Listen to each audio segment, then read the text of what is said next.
What up, YouTube family? This is another video. I know this video is a bit late and it's kind of grimy, but I hope you hear me pretty clearly. Um, Today I want to talk about the ODI test match between India and South Africa. India was looking pretty good with Virat Kohli and Shikhar Dhawan batting really well in the chase, and we know historically Virat Kohli has been amazing when it comes to the chase of a runs score. But South Africa, let's start with South Africa, of course. With the early loss of Yanaman, it looks sketchy. With him only scoring two and then previously not having done well at the Boland cricket ground. It's just a run of form currently that isn't synonymous with his skill set. He's been doing really well. He's been nominated currently in the ODI Cricket Team of the Year, so that's not synonymous with how he plays. So we move on and then we go to Aiden Markram. Aiden Markram's situation is kind of sketchy because we don't know what's up with his form, and I was thinking maybe the shorter format in the white ball cricket, which he's always enjoyed, will be better for him. If I have to compare him to Temba Bavuma, white ball cricket actually elevated his red ball cricket and allowed him to become much better, more impactful in the test arena, and he showed it again yesterday by scoring a spectacular 100 at the space of adversity and the face of adversity, because they were two down for 30 runs, no much runs on the board. And he came in when it was really treacherous. The wicket was taking spin.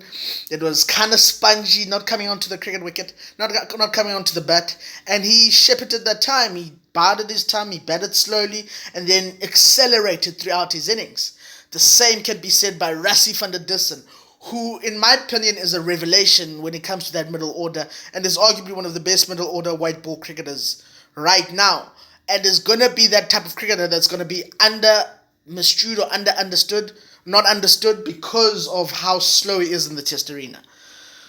But the way he just gauges his cricket, how he plays his game, how he constructs his game is just fantastic, and he looked incredible.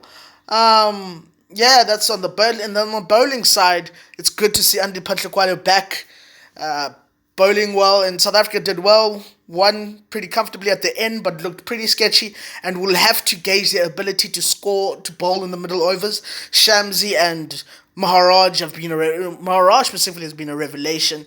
But both have been synonymous with bowling well in those middle overs. And I envision great things from this ODI squad, more than the test squad. Obviously, guys like Keegan Peterson are exciting, but this ODI squad is slowly molding into a cricketing squad, and I see South Africa being the dark horse for the next cricketing World Cup or tournament when it comes to lower on the ODI. They showed it in the T20 World Cup by being probably a few runs away from making the semis. Yeah, the next big cricket team, ODI cricket team, is going to be South Africa. And then on the soccer side, Manchester United was faced off with Brentford yesterday. The side has been in precarious position, struggling for results, not struggling for results necessarily, but struggling to firstly maybe get a hold of the game plan of Ralph Rangnick, and most importantly trying to figure out how they can best utilize the pieces that they have. Nobody is in denial that Manchester United has one of the best squads, not only in the Premier League, but probably in the world. But it's how to figure out how to put those pieces together. I've always been of the opinion that Ronaldo, when we signed Ronaldo, it disrupted things in Manchester United. What I mean by that is this.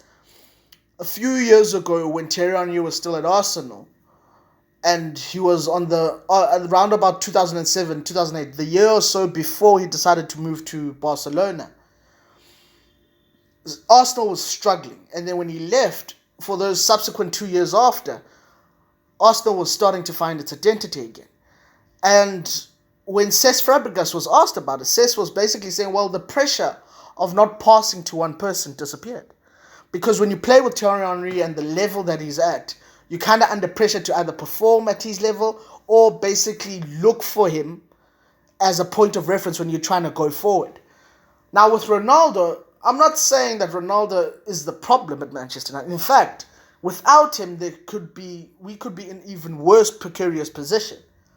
But the youngsters in our side are struggling to find their feet because their point of reference has to be Ronaldo. And you saw with his reaction yesterday from being substituted, it then kind of proved my point to an extent because he played 75 minutes.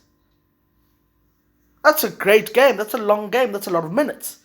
And we have a game in 3 days' time against West Ham, who are direct rivals for our top 4 finish. Why is he sulking? Why is he throwing his toys out the cot? And granted, he's one of the best players in the world and of all time. But he's got to read the room and understand that we need him to basically take up the mantle of fighting and basically show the youngsters, Greenwood, Jadon Sancho, McTominay, youngsters in the squad that, listen, I'm a guy who's 37, but I'm at the top of my game. You can reach this level if you work hard and listen to your coach. By basically taking on your coach, who's supposed to be your senior, supposed to be the guy who you listen to. And we thought this would be a problem under Gully Solskjaer. And it shows that whoever was in that hot seat would have experienced the same wrath from Ronaldo. But Rangnick, I think, has enough emotional intelligence to navigate that, and we'll figure that out. But I enjoy how Rashford came on and basically figured out that he needs to keep on running forward and moving forward and basically not be within his head. He's out of form right now, but I think he can play his way out of form. And yeah, Manchester United were dominated in the first half, but that's the beauty about being a squad as big as theirs and as excellent as theirs. Absorb the pressure and then move on and play well from there. Darlow played incredibly well. Tellers was sufficient, great moving forward.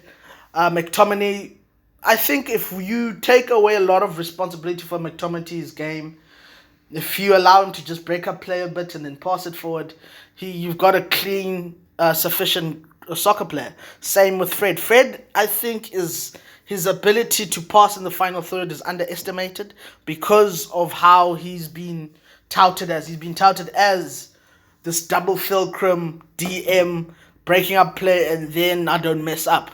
But I think the closer you move him into final third, Fred is going to find those intricate passes. That first goal with Elanga was sensational, and that's not the first time Fred has been instrumental in the final third. And I think a lot of people are looking at DMs in the market, and that's fine.